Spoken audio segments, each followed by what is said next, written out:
حضرت عمر فاروق کا دور خلافت ہے۔ صحابہ نے آ کر کے بتلایا، اے امیر المومنین، مدینہ کا فلاں پہاڑ آگ نکال رہا ہے اور خطرناک آگ ہے، کہیں ایسا نہ ہو وہ آگ چلتے چلتے مدینہ شہر تک پہنچ جائے۔ حضرت عمر فاروق رضی اللہ تعالیٰ عنہ نے اپنی چادر اتار کر اس صحابی رسول کو دی، کہا جاؤ اس پہاڑ کو یہ چادر دکھلا دو اور اسے کہو جہاں سے آگ لے کے آئے ہو وہی دفن کر دو، یہ عمر کی چادر ہے، عمر آپ کو آرڈر دیتا ہے۔ وہ صحابی رسول فرماتے ہیں، جب میں اس پہاڑ کے قریب پہنچا، میں نے اس پہاڑ کو حضرت عمر کا حکم سنایا اور عمر کی چادر دکھلائی، میں نے دیکھا جو پہاڑ خطرناک آگ نکال رہا ہے، عمر کی آواز اور عمر کی چادر کی وجہ سے اس پہاڑ نے اس آگ کو اپنے اندر ایسا لیا۔ آج 15 صدیاں گزر چکی ہے، دنیا کے پہاڑوں میں آگ لگتی ہے، پہاڑ ریزہ ریزہ ہو جاتی ہے، لیکن مدینہ کے اس پہاڑ نے آج تک آگ نہیں نکالی۔ یہ حضرت عمر فاروق رضی اللہ تعالیٰ عنہ کا عدل ہے، حضرت عمر فاروق رضی اللہ تعالیٰ عنہ کا دور خلافت ہے۔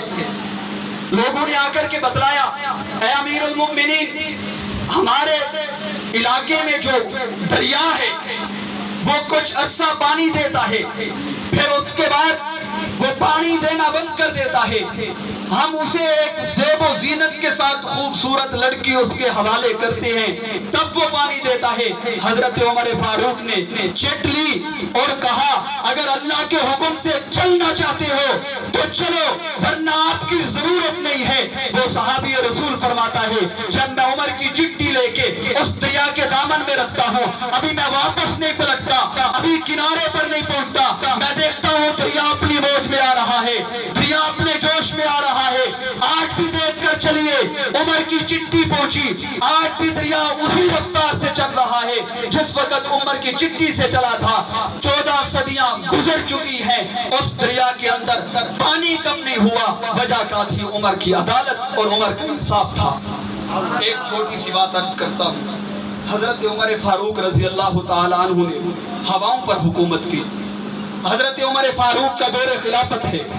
حضرت عمر فاروق نے ایک لشکر کو جہاد کے لیے روانہ کیا، وہ لشکر جہاد کر رہا ہے، جہاد کرتے ہوئے وہ پہاڑ کی ایک جانب ہو گیا، دوسری جانب سے دشمن کا لشکر حملہ کرنے والا ہے۔ جمعہ کا دن ہے، حضرت عمر فاروق رضی اللہ تعالیٰ عنہ منبر رسول پہ موجود ہے، جمعہ کا خطبہ دے رہے ہیں۔ حضرت عمر کو اللہ رب العزت نے کشف کے ذریعے یہ خبر دی کہ آپ کے اس لشکر پر کفار کا وہ لشکر حملہ کرنے والا ہے۔ حضرت عمر نے آقا کے منبر پہ کھڑے ہو کر یہ آواز لگا دی، یا ساریۃ الی الجبر، یا ساریۃ الی الجبر، 3 مرتبہ حضرت عمر نے یہ آواز لگائی۔ صحابی فرماتے ہیں، ہمیں ایسے محسوس ہو رہا تھا کہ عمر ہمارے ساتھ کھڑے ہو کے آواز لگا رہا ہے۔ جب عمر کی آواز ہمارے کانوں میں پڑی، ہم پہاڑ کی اس جانب پلٹے، ہم نے دیکھا دشمن کا لشکر ہمارے اوپر حملہ کرنے والا تھا۔ عمر کی آواز سن کے ہم دشمن کے لشکر پر حملہ آور ہوئے، اس کو فتح جو کرنے والا تھا اسے شکست میں تبدیل کر دیا۔ جب ہم مدینہ میں تشریف لائے، ہم نے عمر کو کہا، اے امیر المومنین، وہ کفار کا لشکر ہمارے اوپر حملہ کرنے والا تھا، اچانک آپ کی آواز آئی، یا ساریۃ الی الجبل۔ جب ہم پہاڑ کی اس جانب گئے، ہم دشمن پر حملہ کر کے اپنی شکست کو فتح میں تبدیل کرتے ہیں۔ میں کہنا یہ چاہتا ہوں، وہ عمر ہے جس نے ہواؤں پہ حکومت کی، وہ عمر ہے جس نے ہواؤں پہ حکومت کی، وہ عمر ہے جس نے دریاؤں پہ حکومت کی، وہ عمر ہے جس نے آگ پہ حکومت کی، وہ عمر ہے جس نے درے سے زلزلے کو روکا ہے، وہ عمر ہے جس نے درے سے زلزلے کو روکا ہے۔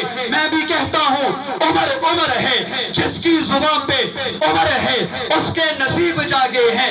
جو عمر سے نفرت کرے وہ بد نصیب ہوا۔ آپ بھی نعرہ لگائیے، عمر ہے جس نے عمر سے نفرت کی وہ بد نصیب ہوا، جس نے عمر سے محبت کی وہ خوش نصیب ہوا۔ وما علینا الا البلاغ۔